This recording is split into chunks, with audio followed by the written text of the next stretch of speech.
Hi, investing ജേണിയുടെ പുതിയ വീഡിയോയിലേക്ക് എല്ലാവർക്കും സ്വാഗതം. നമ്മളിന്ന് ഡിസ്കസ് ചെയ്യാൻ പോകുന്നത് പി.എൻ. Gadgil ജ്വല്ലേഴ്സിൻ്റെ Q1 FY26 business update വന്നിട്ടുണ്ട്.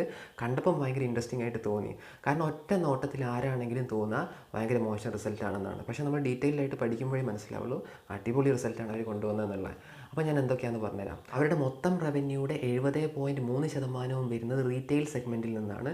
ഈ റീറ്റെയിൽ സെഗ്മെൻറ്റ് ഈ പ്രാവശ്യം ഗ്രോ ചെയ്തിരിക്കുന്നത് 19.4%. സാധാരണ ഇതൊരു 35-40% അടുത്ത് വരാറുള്ളതാണ്. അപ്പോൾ ഈ പ്രാവശ്യം ഈ ഒരു കുറവ് എന്തുകൊണ്ട് വന്നു എന്നുള്ളത് അതിൽ ഡീറ്റെയിൽ ആയിട്ട് പറയുന്നുണ്ട്.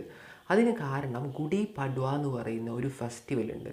അത് മഹാരാഷ്ട്രയിലാണ് മെയിനായിട്ടും കാണുന്നത്. ഈ ഒരു ഫെസ്റ്റിവൽ നമുക്കറിയാം, ഈ പറയുന്ന പി.എൻ. ഗഡ്ഗിൽ ജ്വല്ലേഴ്സ് മെയിനായിട്ടും അവരുടെ 90% കൂടുതൽ സ്റ്റോർസ് വരുന്നത് മഹാരാഷ്ട്രയിലാണ്. അപ്പോൾ മെയിൻ ഇൻകം സോഴ്സ് മഹാരാഷ്ട്രയാണ്.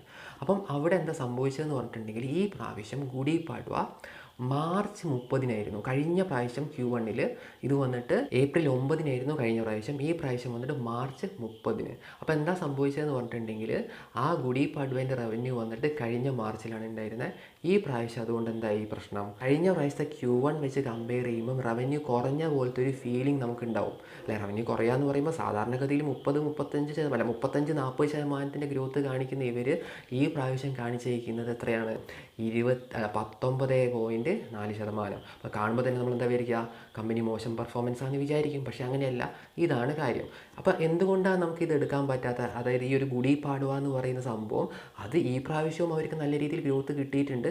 അത് മുന്നത്തെ ക്വാർട്ടറിലായിപ്പോയി, അതുമാത്രമേ സംഭവിച്ചിട്ടുള്ളൂ. അപ്പോൾ കമ്പനിയുടെ ഫണ്ടമെൻ്റലിന് യാതൊരു തരത്തിലുള്ള വ്യത്യാസവും ഇത് കാരണം ഉണ്ടായിട്ടില്ല.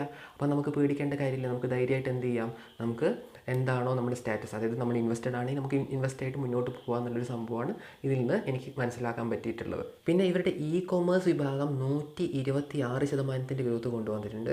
അതുപോലെ തന്നെ ഇവരുടെ ഫ്രാഞ്ചൈസികൾ വന്നിട്ട് 109% അടിപൊളി ഗ്രോത്ത് ഈ പ്രാവശ്യം കഴിഞ്ഞ Q1 വെച്ച്, അതായത് FY25 Q1 കമ്പയർ ചെയ്യുമ്പം ഈ പ്രാവശ്യം ഇവർ കൊണ്ടുവന്നിട്ടുണ്ട്. ഇവരുടെ B2B സെഗ്മെൻറ്റിൽ നിന്ന് ഈ പ്രാവശ്യം ഏകദേശം 10%, B2B എന്ന് പറയുമ്പോൾ ബിസിനസ് ടു ബിസിനസ്, അപ്പോൾ അതിൽ നിന്ന് 10% ഗ്രോത്താണ് ഈ പ്രാവശ്യം കൊണ്ടുവന്നത്. ഇതൊന്നുമല്ല, വളരെ ഇൻട്രസ്റ്റിംഗ് ആയിട്ടുള്ള വേറൊരു കാര്യം എന്താണെന്ന് പറഞ്ഞിട്ടുണ്ടെങ്കിൽ സെയിം സ്റ്റോർ സെയിൽസ് ഗ്രോത്ത് ഈ പ്രാവശ്യം അവർക്ക് 8% മാത്രമേ കൊണ്ടുവരാൻ പറ്റിയിട്ടുള്ളൂ. കഴിഞ്ഞ പ്രാവശ്യമൊക്കെ ഇതിൽ കൂടുതൽ കൊണ്ടുവന്നിട്ടുണ്ട്. അതിൻ്റെ റീസൺ എന്ത് തന്നെയാണ്, ഈ ഒരു ഫെസ്റ്റിവലിൻ്റെ കാര്യം കൊണ്ടാണ് വന്നേക്കുന്നത്. ഇന്ന് നമ്മുടെ കല്യാൺ ജ്വല്ലേഴ്സിനെ അതുപോലെ തന്നെ സെൻകോ ഗോൾഡിനെ കമ്പയർ ചെയ്തിട്ടുണ്ടെങ്കിൽ അവർക്ക് 18% അടുപ്പിച്ച് ഈ ഒരു സെയിം സ്റ്റോർ സെയിൽസ് ഗ്രോത്ത് കൊണ്ടുവരാൻ പറ്റിയിട്ടുണ്ട്. അപ്പോൾ അത് കാരണം എന്താ, കല്യാൺ വന്നിട്ട് ഇന്ത്യ മുഴുവനുള്ള വലിയൊരു കമ്പനിയാണ്. അതേസമയത്ത് സെൻകോ ഗോൾഡ് ആണെങ്കിൽ അവർക്ക് ഏറ്റവും കൂടുതൽ എനിക്ക് തോന്നുന്നത് വെസ്റ്റ് ബംഗാളിലാണ്. അവർക്ക് ഈ പ്രാവശ്യം ഒരു ലോട്ടറി അടിച്ചിട്ടുണ്ട് ആയിരിക്കും നമ്മുടെ സെൻകോ ഗോൾഡിന്. കാരണം അവരുടെ വെസ്റ്റ് ബംഗാളിൽ ഒരു ഫെസ്റ്റിവൽ ഉണ്ട്, കൊയിലോ ബക്ഷി. അത് ഈ പ്രാവശ്യമായിരുന്നു, ഈ ഒരു Q1 അവർക്ക് കിട്ടിയത്. അതുകൊണ്ട് എന്തായി, അവരുടെ സെയിൽസ് ഗ്രോത്ത് ഭയങ്കരമായിട്ട് കൂടി. അവർക്ക് ഏകദേശം 28% ഒരു സെയിൽസ് ഗ്രോത്താണ് ഈ പ്രാവശ്യം കൊണ്ടുവരാൻ പറ്റിയത്. അതേസമയത്ത് കല്യാണിൻ്റെ ആണെങ്കിൽ 31%. പക്ഷേ കല്യാണിൻ്റെ ഒരു കുഴപ്പം എന്താണെന്ന് പറഞ്ഞിട്ടുണ്ടെങ്കിൽ മുന്നേ അവർ ഇതിലും കൂടുതൽ ഗ്രോ ചെയ്തിട്ടുണ്ടായിരുന്നു. 35% കൂടുതൽ ഗ്രോ ചെയ്ത കമ്പനിയാണ് കല്യാൺ. ഈ പ്രാവശ്യം അത് കുറയാണ് ചെയ്തത്. അപ്പോൾ കല്യാണെ സംബന്ധിച്ചിടത്തോളം അത് ഒരു നല്ലൊരു ഗ്രോത്ത് ആയിട്ട് നമുക്ക് കാണാൻ പറ്റില്ല.